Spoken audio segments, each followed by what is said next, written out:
काय कुणास काय वेळेला मला भलतच फळ सुचलं आणि म्हणूनच तर स्वामींसमोर ती इच्छा प्रकट केली. काय तर म्हणे त्रैलोक्याची स्वामिनी होण्याची माझी इच्छा आणि बस ती माझी इच्छा पूर्ण करण्यासाठी माझ्या सौभाग्याचे धनी प्रत्यक्ष स्वर्ग साम्राज्यावर स्वार झालेत. काय होणार आहे कुणास ठाऊक. कारण देवतांबरोबर संघर्ष करता करता जर देवतांनी माझ्या सौभाग्याला काहीतरी इजा केली नाही असं होणं तर शक्यच नाही. कारण मला ज्ञात आहे जोपर्यंत माझा पातिव्रत्य तेज सतेज आहे तोपर्यंत माझ्या सौभाग्याच्या केसाला सुद्धा धक्का लागणार नाही. पण तरी सुद्धा देवता आहे शक्ती सामर्थ्याने युक्त आहे. असं असताना माझ्या सौभाग्य बरोबर काय करतील याचा काही नेम नाही. आणि म्हणूनच तर एकनिष्ठतेने मी त्यांची वाट पाहते. केव्हा एकदा ते येतील हेच मला कळत नाही. पण तेव्हा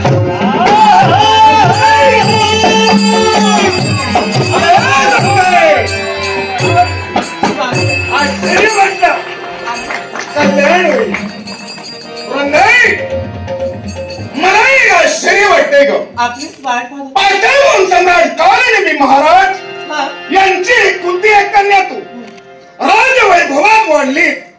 गजांत लक्ष्मीत वैभवात वाढलेली असो तुझ्या स्वयंवरात देशोदेशीचे राजखेळते आले.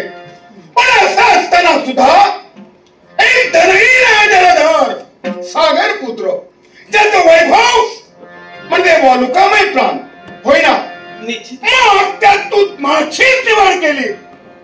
हा विचार कसा काय केला. याला सुद्धा कारण आहे. धनाच्या श्रीमंतीपेक्षा मनाची श्रीमंती मोठी असते नाही का.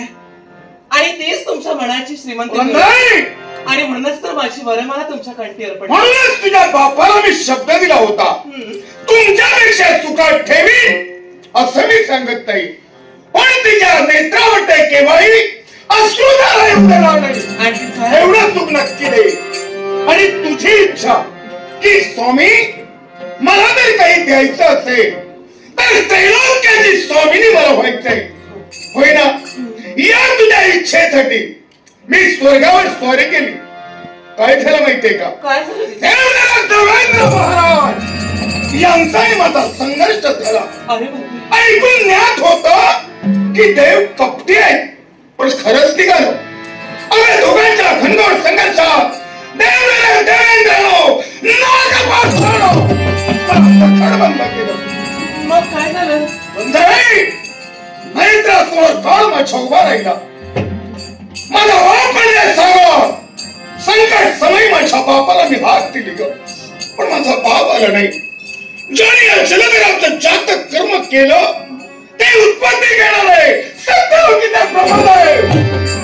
त्यांचा मी धावा केला तेही आले नाही. क्षण मला ज्ञान दिलं ते माझे गुरु देवर्षी नारद मामुनीने हात दिली तेही आले नाही. पण एक आश्चर्य घडलं. आश्चर्य माझ्या नेत्रासमोर काळ दिसत होता मृत्यू आणि माझ्या मनात विचारले ग तारुण्या जर का मी जगाच्या आड झालो तर माझी मर्या म्हणजे तू वैभव्याच्या पंक्तीला बसली. आणि अशा या वयात हा राक्षसरूपी समाज तुला जगू देईल काय. आणि बोलता बोलता माझ्या मुखातून माझी वृंदा आणि वृंदा हे नाव बाहेर पडतात. सारे नाव देवाची कृपा. मला एक सांग काय दैवी तत्वानं नटलेले नागपाश केवळ वृंदा या दोन अक्षरानं तुटले असं तुझ्या नावात आहे तरी का. स्वामी हा अहो यात माझ्या नावाचा चमत्कार कसला. हा तर त्या माझ्या परमेश्वराचा चमत्कार. परमेश्वर कोण. समजू लागल्या दिनापासून ज्या माझ्या वैकुंठ नाथाची मी भक्ती करते काय तोच माझा वैकुंठीचा नारायण. आपण माझा निरोप घेऊन गेलात ना अगदी त्या क्षणापासून मी माझ्या देवाला आणण्याचं कर्तव्य करत होते. आज त्या देवानं माझ्या भक्तीचं फळ पर्यायानं देव मत्स्य वैरी आहे. सागर मंथन केलं देवतांनी, सागराचं घुसळण केलं. माझ्या बाबाच्या उदराला त्याला जनाच्या प्राणाला त्रयीभवन केलं. आणि हे जेव्हा मला कळलं म्हणून स्वर्गावर चोरी केली शिवाय तुझी इच्छा. मग तो देव माझा वैरी असताना त्याच्यामुळे माझे पाठ तुटतील हे मला पटत नाही स्वामी. आणि दुर्दैवानं आपला जरी विश्वास नसला तरी सुद्धा त्या भगवंताचाच चमत्कार आहे. कदाचित तसं जर असेल तर आता आहे वंदे, तू माझी भारी आहे, मी तुझा नवरा आहे.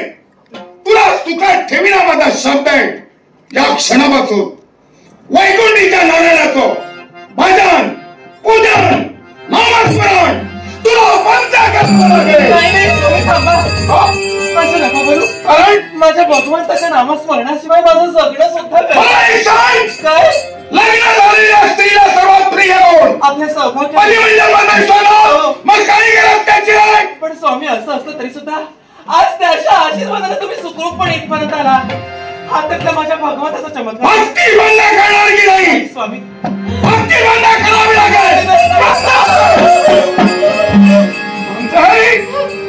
नवरा आणि बायको संसाराची दोनच संसार रूपी रथाची ही दोनच चाकं आहेत. एकमेकाच्या विचारानं वावरू लागलो तरच संसार सुखाचा होईल. विश्वास द्या माझ्यावर. अशाची कमतरता वाचू देणार नाही. पण त्याची भक्ती बंद करावी लागेल. नाही स्वामी, काय माझ्या भगवंताच्या नामस्मरणाशिवाय आतापर्यंत अन्नाचा कंड पाण्याचा थेंब सुद्धा मी कधी प्राशन केला नाही. असं भक्ती बंद करणार की नाही? भक्ती बंद करणार की माझ्या क्रोधाला चेतवणी देऊ नको. विचार करणार नाही नात्याचा.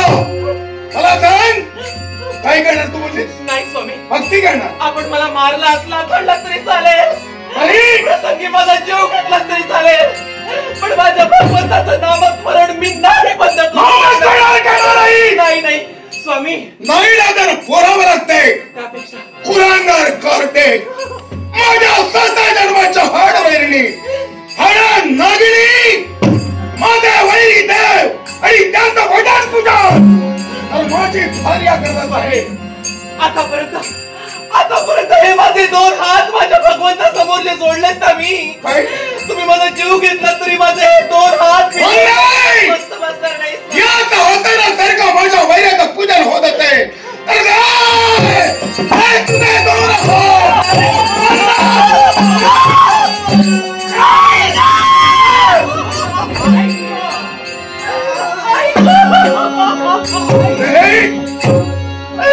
काय केलं? तुझे 2 हात मी तोडले, पण माझ्यातील नवरा मेला असा त्याचा अर्थ नव्हे का? अजूनही तुझं संगोपन करे. देवाचं नामस्मरण बंद व्हायला हवं. स्वामी, तुम्हाला काय वाटलं ज्या माझ्या भगवंता समोर माझे हे 2 हात जोडते ते तोडणार म्हणून माझी भक्ती कमी होईल? माझे 2 हात तोडलाच म्हणून काय झालं? हे माझे 2 पाय तर शाबूत आहेत. या माझ्या 2 पायांनी माझ्या चरण चालीनं माझ्या देव गाभाऱ्या आणि मी माझ्या देवाची भक्ती सफलची भार्या आणि वैर्यापर्यंत जाण्याचा प्रयत्न करत आहे.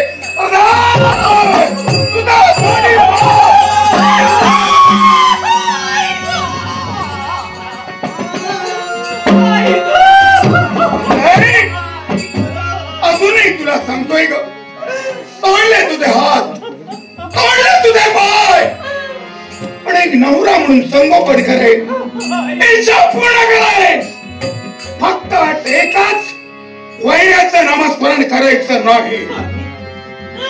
माझ्या भगवंताची भक्ती बंद व्हावी म्हणून माझे हात पाय तोडलात, माझा डोळा गोळा बनवला. पण असं असलं तरी सुद्धा काय माझ्या भगवंताची भक्ती मी बंद करणार नाही. याच अवस्थेत लोळत मी माझ्या देव गाभाऱ्यापर्यंत जाईल. स्तुती सुमनांचा अखंड वर्षा माझ्या भगवंतावर माझी भक्ती सफलच करेल. तुला नाही करणार ना मग आई दैव गाभाऱ्यात प्रवेश करे. ज्या मूर्तीची तू प्रतिष्ठापना केली त्या दगडाच्या मूर्तीचे राई राई आपले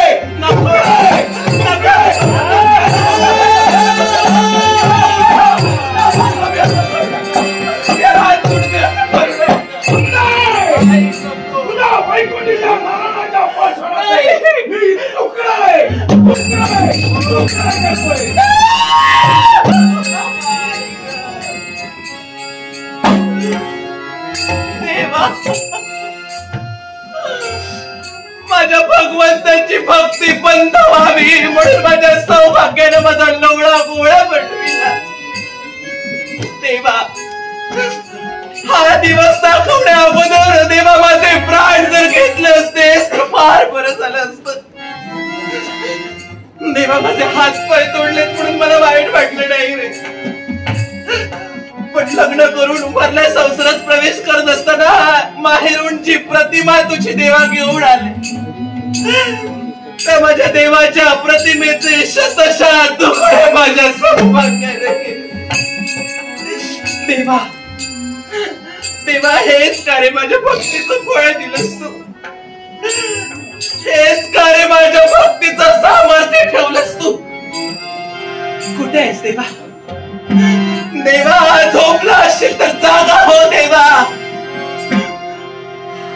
उद्याचं मरण आज झालं तरी चालेल पण या अंत समयी देवा गोड गळ्यानं देवा तुला आळवण्याचं कर्तव्य करते देवा.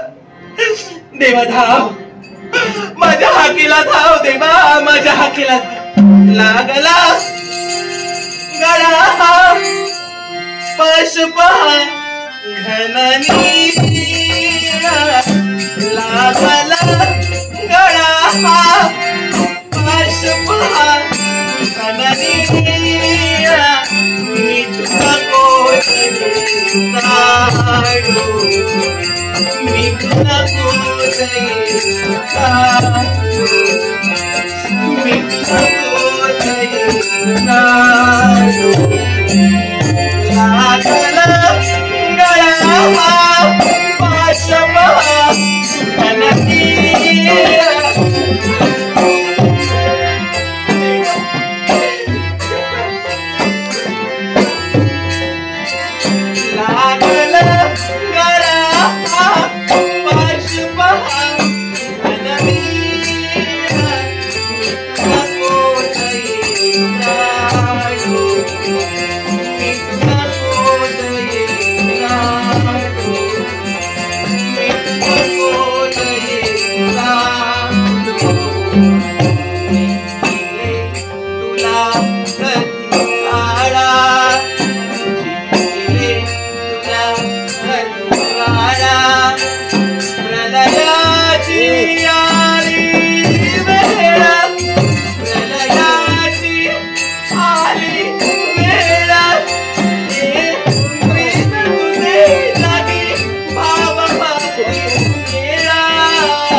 परमेश्वर आलाय ज्या बालपणापासून एकानिष्ठ भक्ती करते ती भक्ती सफल ठरली. या मूर्तिवंत सुपाचं दर्शन तुला देण्यासाठी मी इथपर्यंत आलोय. देवा या अंत समय होईना पण मला दर्शन देण्यासाठी देव धावत आलाच. हा पण अभागिणी जन्माला आले. दुर्दैव माझं म्हणूनच तर देवा जिथं तुझ्या दर्शनासाठी महामहिम महंत घडघोड अशी तपश्चर्या करून सुद्धा देवा हे तुझं दुर्लभ दर्शन नाही मिळत. पण आज मला दर्शन देण्यासाठी देवा तू इथं आलास. पण काय त्याचा उपयोग? तुझं दर्शन नाही घेऊ शकत मी. काय म्हणून? तुझं दर्शन नाही घेऊ शकत. माझ्या सौभाग्याने ही माझी अवस्था केली. माझे हात पाय तोडून माझा लोळा गोळा बनविला देव. त्याच्यासाठी चिंता करू नकोस. यावेळी त्यामुळे दैवी तेजानं तुझे हात आणि पाणी पुन्हा शिरतोय.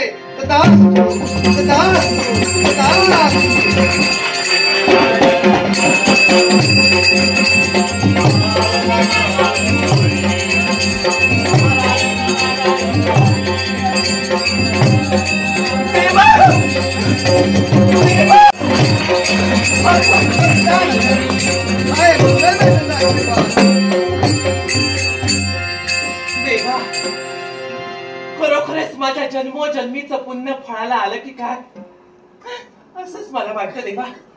आज माझ्या भक्तीला प्रसन्न होऊन देवा मला आशीर्वाद देणार. अगं बालपणापासून तू एकांश भक्ती करते, मग त्या भक्तांना दर्शन देणं मला क्रमप्राप्त आहे. याच्यासाठी तुला स्वरूपाचं दर्शन देण्यासाठी शांती धामाचा त्याग करून इथपर्यंत आलोय. पण देवा, नाईलाज माझा आहे. काय म्हणून? या भक्तिनीची तुला एकच विनंती आहे. विनंती? अशी कोणती विनंती? माझं सौभाग्य तुला वैरी म्हणतं देवा. माझ्या सौभाग्याने जर इथं तुला पाहिलं असेल तर नको नको त्या शब्दाने तुझा अपमान करेल. तो अपमान माझ्याला नाही पावणार. तेव्हा जा देवा, जा तू.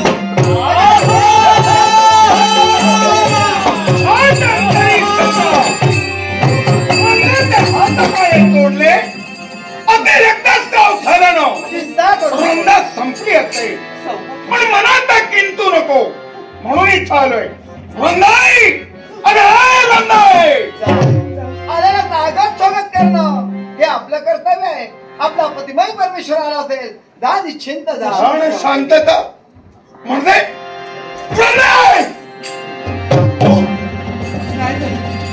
मला एक सांग, मी स्वतः तुझे हात आणि पाय तोडले, मग मूर्ती म्हणता माझ्या समोर आता जीवनदा उभी आहे. पूर्ववत हे कसं काय? जिचे तुम्ही हातपाय तोडलात ना तीच तुमची लाडकी बायको वृंदा आहे मी. ती कशी काय? याला सुद्धा कारण आहे. काय कारण? माझे हातपाय पुनश्य कसे आले याचं नवल वाटतं ना तुम्हाला? बरोबर आहे. हे माझे हातपाय मला पुनश्य कुणी दिले? माझ्या देवानं मला दिले. माझा देव माझ्या वैकुंठी जाणार आहे. तो माझा जगत मालक. त्याची एवढी मदत माझ्या पत्नीच्या मारी आलाय. त्याला जा म्हणावं. नसेल तर क्रोधाला चेतावणी दिली ना त्यानं देव घेऊ करून टाकेल. मी माझ्या देवाला नाही म्हणून नाही देणार. बाजूलो नको. वैकुंठी जाणार आहे. नाही तुझी भक्ती केली आणि नाही तुला मी बोलविलं. मला या माझ्या भार्याच्या महाली तू आला. अरे जलधार, ज्याप्रमाणे माझी भक्ती नीत आहे त्याप्रमाणे दोघांनी दर्शन देण्यासाठी मी आलोय. मला दर्शनाची गरज नाही. त्याच्या मुळाशी कारण जलधार तू आहे. मी? हा, तो कसा? अरे देवाच्या देव गाभाऱ्यात तुझ्या धर्मपत्नीला माझी प्रतिमा पूजेला लावली आणि त्या प्रतिमाचे तू अक्षरशः तुकडे तुकडे केले. मान्य आहे. त्यातील तुकडा वैकुंठापर्यंत आला. म्हणून शांती धामाचा त्याग केला साठी इथपर्यंत मी आलोय दोघांना दर्शन देण्यासाठी. मग आई या नारायणाचा पारायण होऊ नये इच्छा असेल तर इथून चालता हो. गेला नाही तुला घालवावं लागेल. इथं शांती धामाचा त्याग करून इथपर्यंत आलोय तो जाण्यासाठी नव्हे त्याच्यासाठी. हे रुंदे, इथं काय घडेल हे तू प्रत्यक्षाने नेत्राने पाहून याच्यासाठी जा. स्वस्तानी जा, चिंता करू नको. तू जर मला आज्ञा करशील तर मी स्वस्तानी जाते. पण तुझ्या नेत्रासमोर माझ्या सौभाग्याचे धनी आहेत एवढं मात्र विसरू नको. तथास्तु, तथास्तु, तथास्तु. चिंता करू नको. तू जाणार नाही. हे जगदार, अरे विनाशकालीन विपरीत बुद्धी जसा विनाशकाळ माणसाला सेवावाला तशी माणसाला विपरीत बुद्धी सुद्धा जाते. तसं या जीवनात झालंय. ध्यानी ठेव. या विश्वाचा पालन करता देव म्हणून तुला सारं जग ओळखते. पण या क्षणाला या जलधरारूपी काळापासून आत्मरक्षण करणं तुला मी शोधीदार करते. सारं जग जिंकता येतं, पण अहंकारामुळे नाश होतो. तो अहंकार तुझ्या जीवनात उद्भवलाय, तो नाशा करण्यासाठी हा वैकुंठ झालेला आहे.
एकदा जोरदार टाळ्या श्री देवी नवली दशावतार मंडळींसाठी.